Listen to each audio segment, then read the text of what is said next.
Hello বন্ধুরা, কি অবস্থা সবার? আতা গাছে তোতা পাখি, ডালুম গাছে টিয়া। আজকে আমরা মাছ ধরবো লম্বা লম্বা ছিপ দিয়া, কারণ ব্যাগ নিয়ে যাচ্ছি মাছ ধরতে। ব্যাগ ভরে নিচ্ছে মাছ দিয়ে। আর এই দাও কতগুলো ছিপ। ছিপ যতগুলো আনছি আমরা 4 জন মিলে হাত দিয়ে পাউতে ধরলেও ছিপ ফুরবে না, তাও নিয়ে এসেছি এক গাদা ছিপ, অনেক বড় আশা নিয়ে।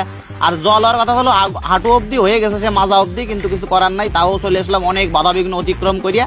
এবার এসে আদার দিয়ে ছিপ ফেলাই দিলাম, কিন্তু মাছ কই?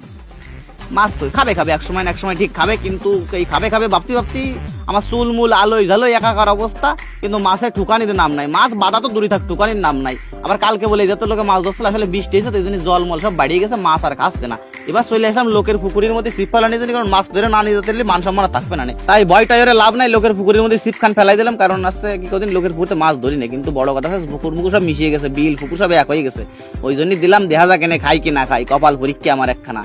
কিন্তু এরই মধ্যে এরা বৃষ্টি আসতেছে, মেঘ যা করছে, আমার তো মনে হচ্ছে দৌড়তে হবে না, বা সাথী থুয়ে যখন দৌড় দিতে যাবো, দেই কটা চ্যাং মাছের বাসা কিলবিল হচ্ছে জলের মধ্যে। আমি নামিয়ে পড়লাম, নামিয়ে পড়ে বালতিতে খ্যাপ দিয়ে একেবারে এক খ্যাপে 200-300 চ্যাং মাছের বাসা ধরে ফেললাম। আর বসিতে মাছ পাই না, কোনো সমস্যা নাই, কারণ কুমির আমি আনতে যে কাটিছিলাম খাল, আজকে আমি বসিতে মাছ পাই না, পরের দিন পাবো জাল। আর তোমরা যদি সেই ভিডিও দেখতে চাও তাহলে একটু ফলো করে যাও, লাইক দিয়ে যাও, একটু মন নরম করে সপ্তাহে দিয়ে যাও।